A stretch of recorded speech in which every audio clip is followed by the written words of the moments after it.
সেদিন গিয়েছিলাম আমি জলপাইগুড়ি। আমার একটা কাজের জন্যই আমি গিয়েছিলাম। তো ভাবলাম একা একা কি করব, তো আমার বান্ধবীকেও সাথে নিয়ে চলে গেছিলাম। আমরা দুজন থাকলেই না কিভাবে সময় কেটে যায় বোঝাই যায় না।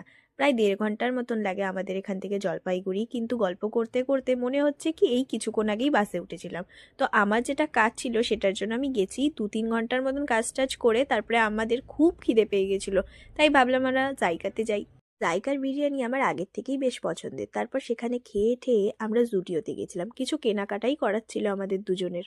জুডিওর কালেকশনের সবথেকে বেস্ট লাগে আমার লিপস্টিক, লিপ বাম, তারপরে নেল পলিশ, এগুলোই বেশি ভালো লাগে। সেই জন্য ফার্স্টেই আমি ছুটে গিয়েছিলাম ওখানে। অনেক কিছু পছন্দ টছন্দ করে আমরা অনেক শপিং করেছি। এরপর সেখান থেকে বেরিয়েই আমরা বাসের জন্য রওনা দিই, কারণ আমাদের বাড়ি তো এখান থেকে 1.5 ঘন্টা, তো আমাদের তো প্রায় রাত হয়েই যাবে। তাই ভাবলাম একটু তাড়াতাড়ি রওনা দিই, কিন্তু সেটা কি আর হয় বাসে গেলে? ওই সন্ধে কি রাতই হয়ে গিয়েছিল। আর আমাদের এতটা ঘুম পাচ্ছিল না, সেজন্য আমরা বারবার ভিডিও টিডিও করছিলাম, গল্প হাসাহাসি করতে করতে বাড়ির দিকে পৌঁছে গেলাম। স্টে টিউন, পরের ব্লগে দেখা হচ্ছে।